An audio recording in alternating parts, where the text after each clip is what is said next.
Shalom. Selamat Paskah bagi kita semua.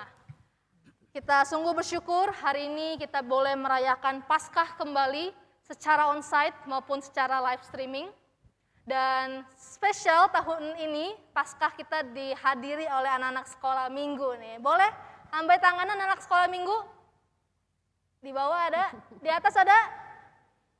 Wow, banyak ya. Puji Tuhan, kita hari ini bisa datang beribadah bersama dengan papa mama, bersama dengan keluarga ke rumah Tuhan. Itu sebuah anugerah yang daripada Tuhan. Hari ini kita akan merenungkan firman Tuhan yang terambil dari 1 Korintus pasal yang ke-15, ayat yang pertama hingga yang ke-11. Saya akan membacakan ayat yang pertama dan kedua. Nanti ayat-ayat selanjutnya kita bahas di dalam khotbahnya. 1 Korintus pasal yang ke-15, ayat yang pertama dan yang kedua. Demikianlah firman Tuhan. Dan sekarang saudara-saudara, aku mau mengingatkan kamu kepada Injil yang aku beritakan kepadamu dan yang kamu terima. Dan yang di dalamnya kamu teguh berdiri. Oleh Injil itu kamu diselamatkan. Asal kamu teguh berpegang kepadanya. Seperti yang telah kuberitakan kepadamu, kecuali kalau kamu telah sia-sia saja menjadi percaya. Berbagailah setiap orang yang mendengarkan firman Allah, memeliharanya dalam hatinya, dan melakukannya dalam kehidupannya sehari lepas sehari. Haleluya. Haleluya.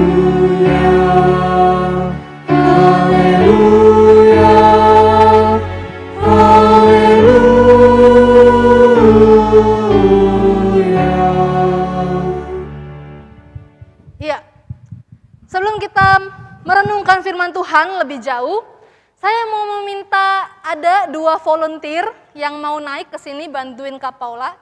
Ada 2 anak sekolah minggu yang mau naik ke sini, kita main sebentar sebelum kita merenungkan firman Tuhan.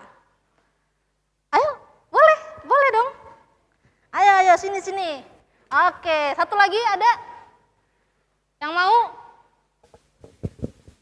Ada yang mau satu lagi? Hebat nih, berani nih ya. Ada? Ayo. Gak apa-apa. Cuma main bentar doang. Ayo. Boleh. Oke. Kita kenalan sebentar ya. Coba kenalan, nama kamu siapa? Jui. Siapa? Jui. Jui. Louis. Jui.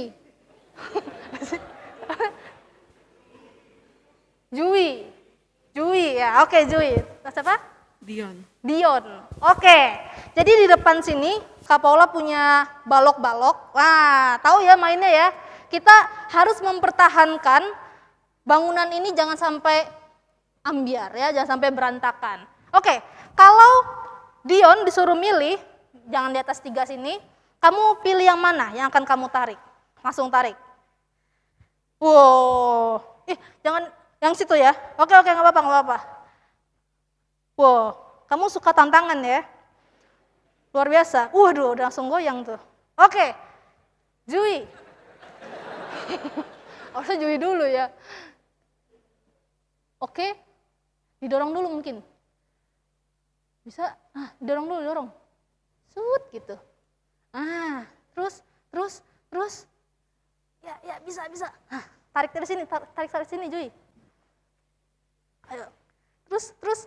Iya, hebat. Mantap.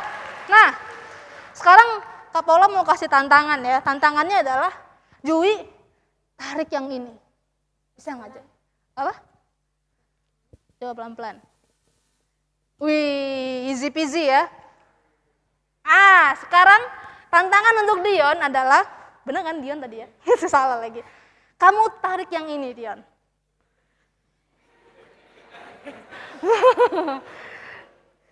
Ayo Dion, satu tangan. Apa? Tarik aja. Apa? Belum ketarik. Itu mah kamu goyang-goyang. Wow, berantakan semuanya ya.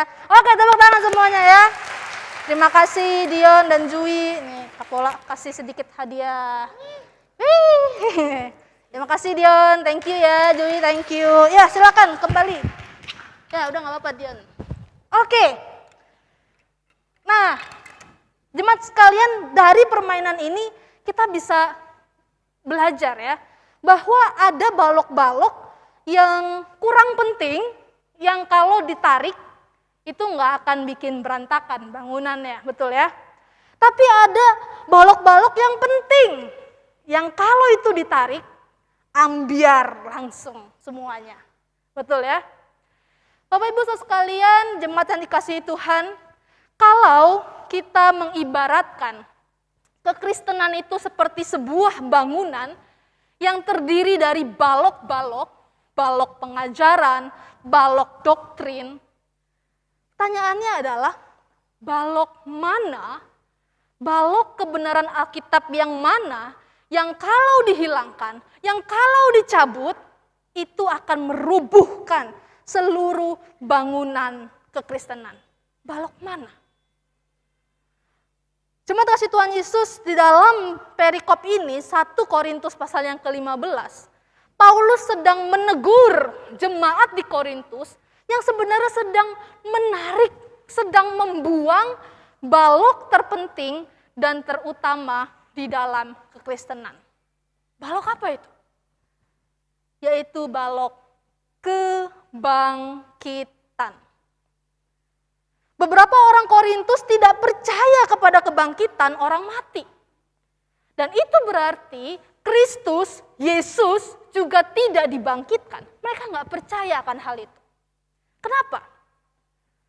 Kemungkinan mereka sulit untuk memahami bagaimana mungkin tubuh yang jasmaniah ini bisa ada di surga yang bersifat roh. Mereka susah membayangkan bagaimana caranya. Dan mungkin juga ada beberapa jemaat Korintus yang terpengaruh filsafat Yunani yang mengatakan tubuh yang material ini, tubuh yang jasmania ini bersifat jahat. Jadi nggak mungkin mereka nggak bisa membayangkan tubuh yang jahat ini bisa tinggal di surga yang sempurna. Akhirnya mereka memilih untuk menolak adanya kebangkitan. Baik kebangkitan Kristus maupun kebangkitan orang percaya di akhir zaman. Jemaat yang kasih Tuhan Yesus, bagi Paulus, penolakan akan kebangkitan bukanlah hal yang sepele. Ini persoalan yang sangat serius karena kebangkitan merupakan fondasi dasar dari iman Kristen. Kalau kebangkitan ini dibuang, kalau kebangkitan ini ditarik dari kekristenan, maka robohlah seluruh pengajaran, seluruh kekristenan. Kalau kebangkitan ini tidak ada, maka nggak ada gunanya kita menjadi orang Kristen. Nggak ada gunanya kita datang bersekutu di gereja. Nggak ada gunanya kita melayani, menginjili tanpa ada kebangkitan Kristus. Dan karena itulah Paulus mencoba untuk memberikan bukti-bukti bahwa Yesus itu benar-benar bangkit dan iman kita berdiri di atas fondasi kebangkitan Kristus. Nah, bukti yang pertama, kebangkitan Tuhan Yesus itu berdasarkan apa yang tertulis dalam kitab suci. Di ayat yang ketiga sampai yang keempat, Paulus menyebut 2 kali sesuai dengan kitab suci. Mari kita baca sama-sama ayat ini ya. 1, 2, 3. Sebab yang sangat penting telah kusampaikan kepadamu, yaitu apa yang telah kuterima sendiri, ialah bahwa Kristus telah mati karena dosa-dosa kita sesuai dengan kitab suci. Bahwa ia telah dikuburkan dan bahwa ia telah dibangkitkan pada hari yang ketiga sesuai dengan kitab suci. Apa artinya? Paulus mengulang 2 kali sesuai dengan kitab suci. Artinya, apa yang Paulus sampaikan, apa yang Paulus ajarkan kepada jemaat di Korintus, itu bukanlah hasil pemikirannya sendiri. Itu bukan buat-buatannya Paulus untuk mencari keuntungan seperti para guru palsu yang sedang marak beredar pada waktu itu. Yang Paulus sampaikan, yang Paulus ajarkan itu semua berdasarkan kitab suci. Kematian Kristus yang bersifat menebus diajarkan di berbagai teks. Salah satunya di Yesaya pasal 52 sampai 53.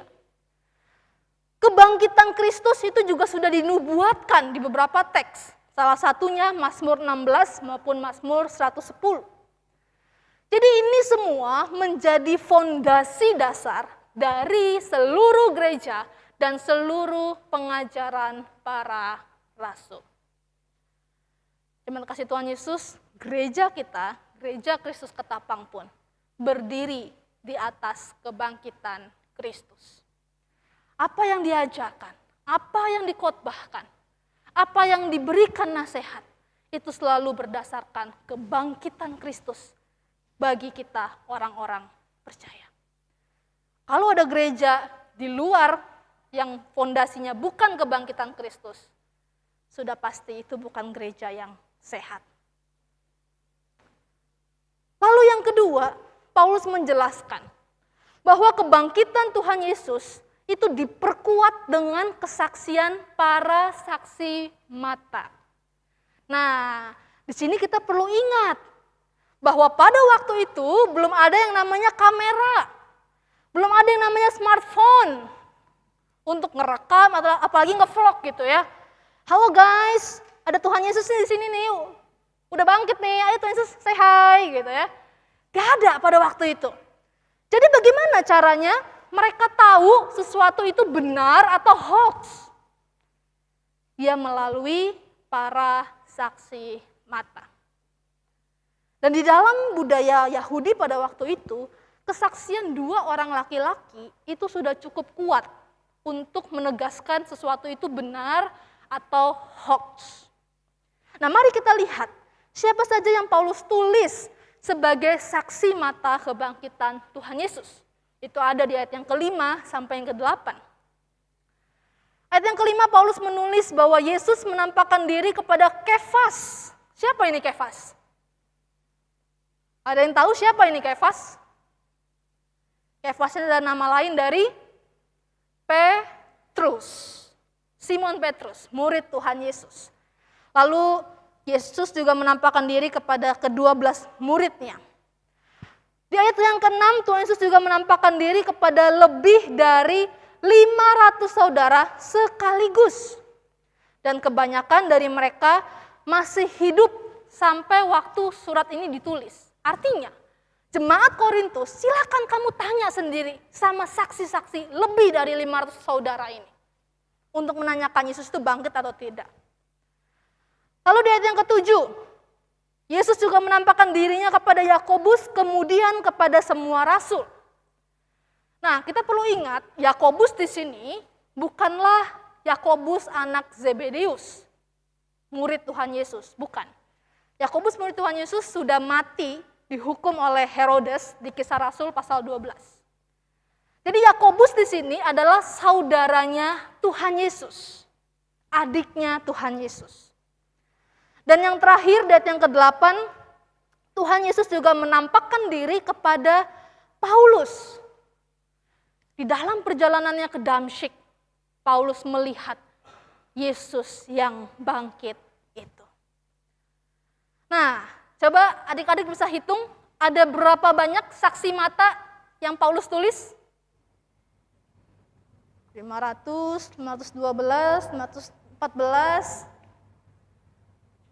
Dan ini belum termasuk 2 orang yang sedang berjalan ke Emmaus. Belum termasuk para saksi mata perempuan-perempuan yang pertama kali bertemu Tuhan Yesus dikubur. Jadi ada banyak sekali saksi mata kebangkitan Tuhan Yesus. Artinya cerita kebangkitan Yesus ini bukanlah cerita hoax. Apalagi cerita halusinasi, cerita depresi. Oh, para murid itu kan lagi sedih, lagi berduka. ya mereka berhalusinasi kali.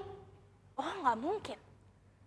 Halusinasi itu biasanya dialami oleh beberapa orang dan nggak mungkin serempak. Di sini Paulus dengan detail menulis 500 saudara sekaligus. Berarti serentak itu semua dialami. Dan semua rasul, bukan setiap rasul, semua dalam waktu yang sama. Jadi tidak mungkin kebangkitan Yesus adalah cerita hoax. Tapi Yesus benar-benar bangkit. Dan ini menguatkan fakta bahwa kepercayaan kita di dalam Yesus Kristus itu adalah iman yang sejati. Nah, sekarang coba nih ya, Kak Paula mau tanya sama Gege dan Kakak nih ya. Kalian paham nggak sampai di sini apa yang Kak Paula sudah sampaikan? Gege sih ngerti kak, tahu deh si kakak nih. Aku juga paham kok. Oke. Tuhan Yesus itu benar-benar bangkit dari kematian dan karena ada banyak saksi matanya. Benar kan Kak Paula? Betul sekali Kak. Dan kebangkitan Tuhan Yesus itu jadi dasar penting dalam kekristenan kan kak? Kalau kita gak percaya Tuhan Yesus bangkit, berarti nggak ada gunanya kita jadi Kristen. Betul, 100 untuk Gege dan Kakak. Berarti kalian memperhatikan dengan baik ya, hebat. Iyalah kak, kan udah tiap tahun Gege denger cerita Tuhan Yesus bangkit. Iya Kak, udah hafal ceritanya. Tuhan Yesus mati di hari Jumat, kita peringati Jumat Agung. Terus di hari Minggu Tuhan Yesus bangkit. Dari tahun-tahun dulu sampai nanti tahun depan pun kita peringati Tuhan Yesus mati, di hari ketiga Tuhan Yesus bangkit. Betul kak, ceritanya kan gitu-gitu aja, gak ada bedanya. Wah, betul ya. Setiap tahun ceritanya selalu sama. Tapi itulah firman Tuhan yang tidak pernah berubah. Malah Kak Paula jadi berpikir ya, kalau setiap tahun kita sudah mendengar cerita Paskah, mendengar cerita Tuhan Yesus bangkit, pertanyaannya adalah apakah kita sudah mengalami kuasa kebangkitan Yesus yang mengubahkan hidup kita? Jangan-jangan selama ini kita nggak pernah mengalami kuasa yang mengubahkan hidup kita. Mengubahkan bagaimana maksudnya Kak Paula? Nah, Kak Paula lanjutin ceritanya ya. Kalian duduk yang baik seperti tadi ya. Oke kak. Oke. Nah, menarik sekali di 1 Korintus pasal yang ke-15 ini, Paulus menyebutkan 3 nama. Yaitu Kefas, Yakobus, dan Paulus. Kenapa ya? Dari sekian banyak saksi mata, Paulus hanya menyebut 3 nama ini. Kefas, Yakobus, dan Paulus. Karena mereka bertiga ini punya 2 kesamaan. Kesamaan yang pertama adalah mereka sama-sama pemimpin penting di dalam gereja mula-mula. Nah, coba kita ingat ya. Petrus waktu itu setelah peristiwa turunnya Roh Kudus, turunnya pencurahan Roh Kudus, dia berkhotbah kepada 3.000 jiwa dan berkhotbah kepada banyak orang dan ada 3.000 jiwa yang bertobat dan dibaptis. Petrus menjadi pemimpin penting dalam gereja mula-mula. Yakobus pun juga demikian. Yakobus adalah salah satu rasul dan pendiri gereja mula-mula. Kita bisa lihat itu di Kisah Rasul 12, 15, 21, nanti di Galatia juga disampaikan demikian. Apalagi si Paulus gitu ya. Paulus ini aktif memberitakan Injil kemana-mana. Dan banyak orang yang menjadi percaya dan menjadi satu komunitas gereja di kota tersebut. Bahkan kota Korintus, jemaat Korintus itu adalah hasil buah pemberitaan Paulus. Jadi mereka sama-sama pemimpin penting dalam gereja mula-mula. Nah, kesamaan kedua yang jauh lebih penting adalah ketiganya mengalami perubahan hidup atau transformasi hidup yang luar biasa. Siapa sih yang nggak inget kisahnya Petrus? Petrus ini terkenal paling berani, paling menonjol di antara 12 murid lainnya.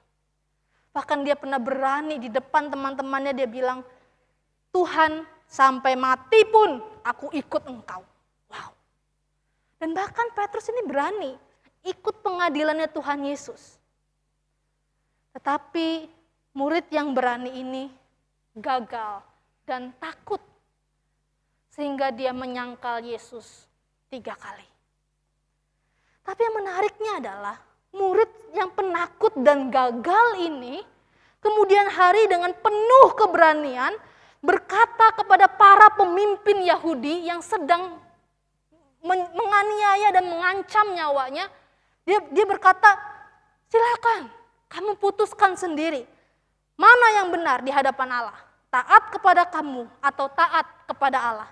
Sebab tidak mungkin bagi kami untuk tidak berkata-kata tentang apa yang telah kami lihat dan yang telah kami dengar. Apa yang menjadi titik balik kehidupan Petrus? Si penakut, tapi menjadi berani memberitakan Injil. Tentu kebangkitan Yesus. Karena Yesus itu bangkit, itulah menjadi sumber kekuatan dan keberanian bagi Petrus. Yakobus pun juga mengalami perubahan hidup yang ajaib. Dia ini termasuk salah satu orang yang tidak percaya Yesus sebagai Mesias, apalagi Allah. Loh ini loh abangku, masa dia bilang-bilang Allah, dia bilang Mesias. Dan mungkin Yakobus termasuk orang yang menganggap Yesus sudah gila. Tapi tiba-tiba sesuatu terjadi dalam hidupnya. Yakobus menjadi salah satu pengikut mula-mula yang menunggu janji kedatangan Roh Kudus di Yerusalem. Apa yang membuatnya berubah seperti itu? Tentulah kebangkitan Kristus. Yakobus menyaksikan sendiri, melihat sendiri Yesus bangkit. Dan transformasi hidup yang paling dramatis dialami oleh Paulus. Dia bahkan menyebut dirinya sebagai penganiaya jemaat Allah. Paulus dulu begitu yakin kekristenan adalah ajaran sesat. Makanya harus dibasmi. Dia sudah mendapatkan surat dari imam besar untuk menangkap orang-orang Yahudi di Damsyik untuk dibawa ke Yerusalem, untuk dipenjarakan, untuk dibunuh. Karena dia yakin itu ajaran sesat. Tetapi dalam perjalanannya itu dia berjumpa dengan Yesus yang bangkit itu. Sehingga hidupnya berubah 180 derajat. Dari seorang musuh Tuhan menjadi seorang anak Tuhan.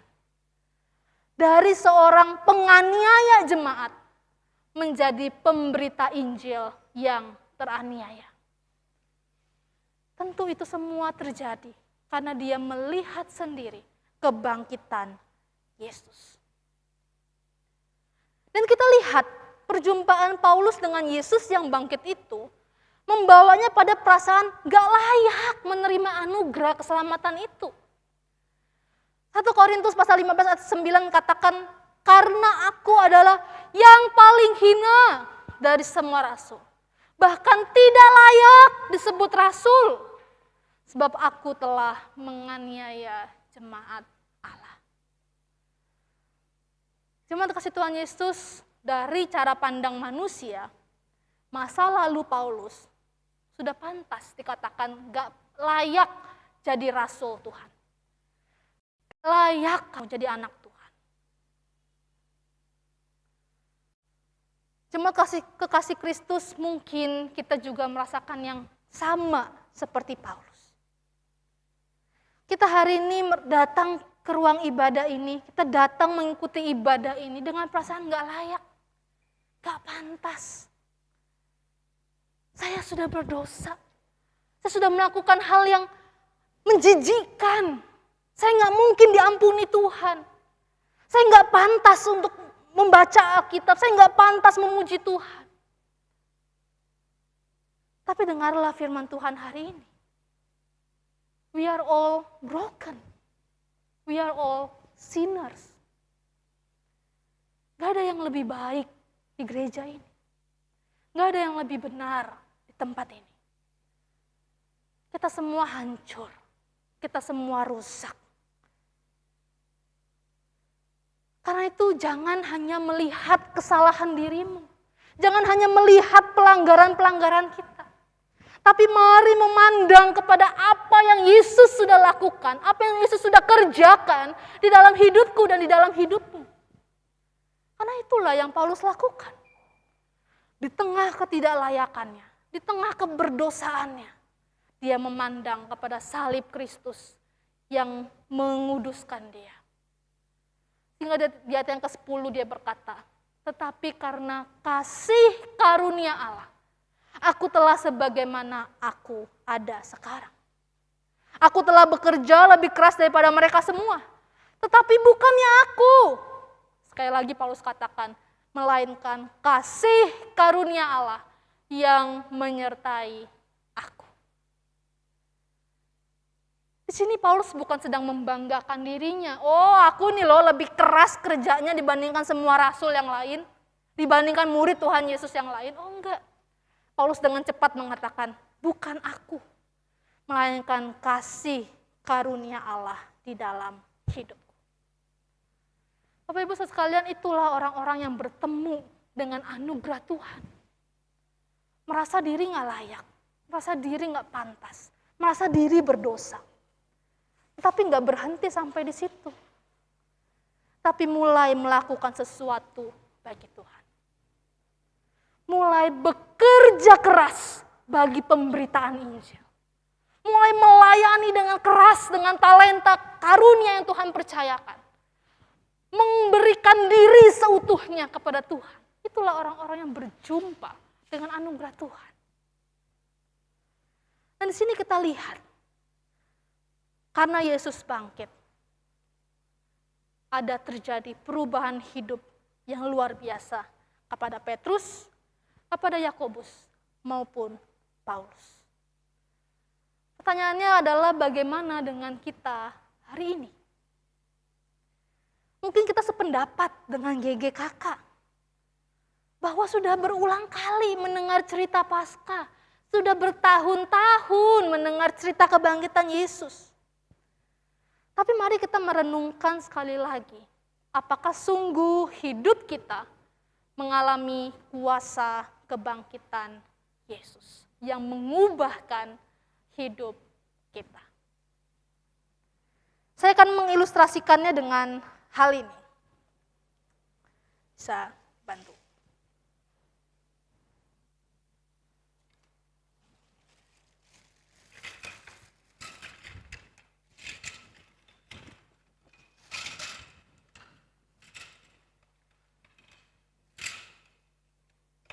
Ya, kasih Pak.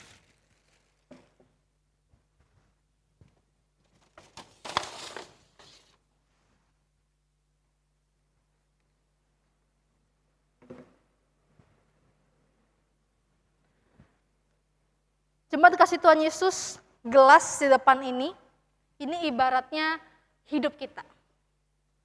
Hidup kita yang selalu mengarah kepada iblis. Kita semua adalah manusia berdosa. We are all sinners. We are all broken. Kita cepat marah, kita cepat ngambek, kita nggak sabar. Sebagai seorang anak, kita susah untuk taat sama orang tua kita. Kita selalu maunya dirinya sendiri yang dimenangkan. Sebagai orang tua, kita mungkin gak sabar sama kelakuan anak-anak kita. Dan dengan cepat kita memaki mereka. Sebagai pasangan, kita gak saling mengasihi sebagaimana semestinya. Kita selalu mengarah kepada iblis. Memang kita mau berbuat baik kepada orang-orang sekitar kita. Tapi sebenarnya di dalam hati kita, untuk mencari pujian.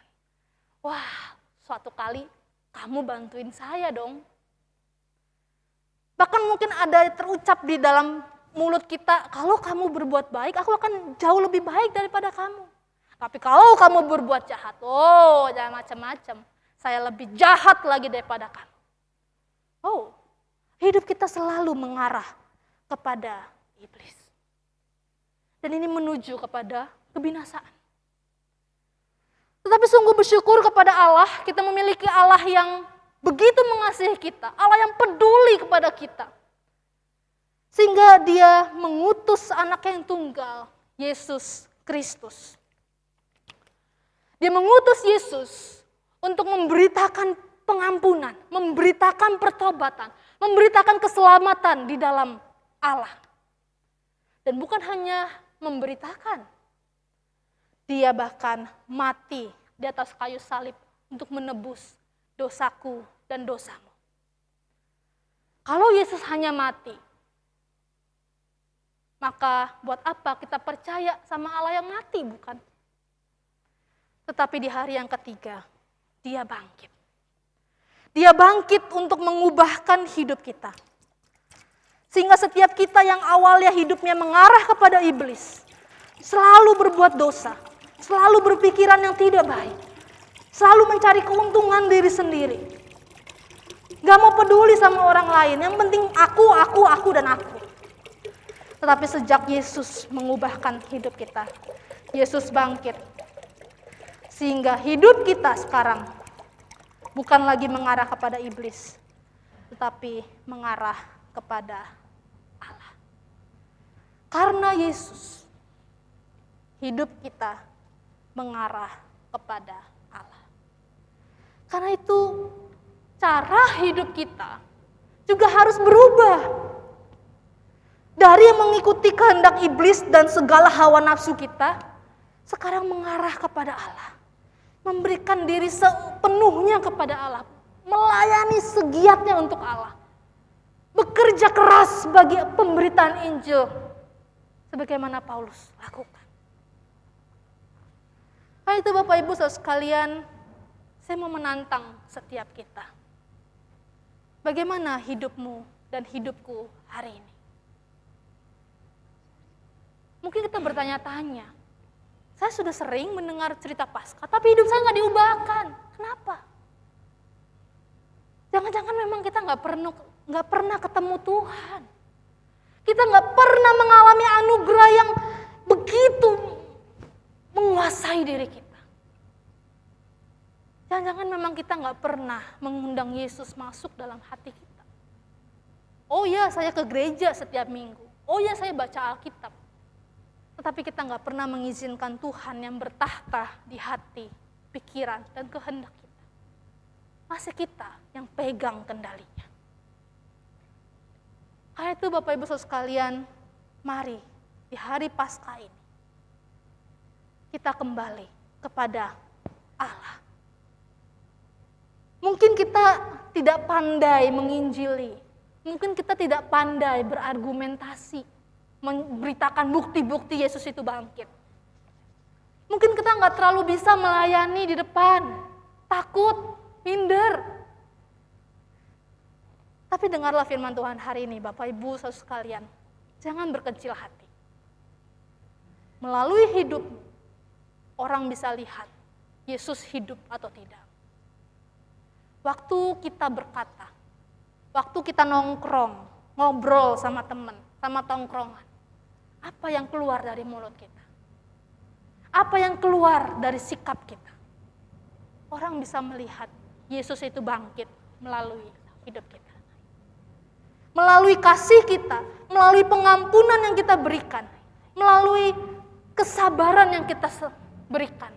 Itu memperlihatkan Yesus yang bangkit, yang mengubahkan hidup kita.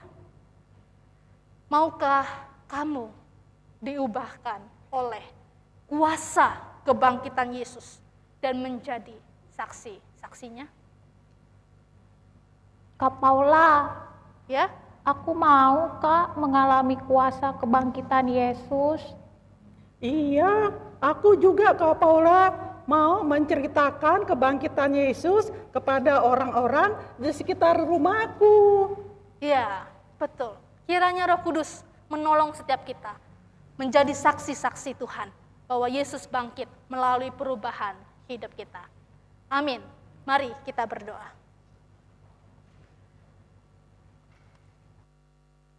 Tuhan Yesus, terima kasih untuk firman-Mu yang sekali lagi menegur dan menguatkan setiap kami. Bahwa Engkau sungguh bangkit dan itu menjadi iman fondasi kami. Dan biarlah Tuhan melalui perubahan hidup kami, melalui tutur kata kami, melalui sikap kami sehari-hari, ada banyak orang yang dimenangkan bagi Tuhan.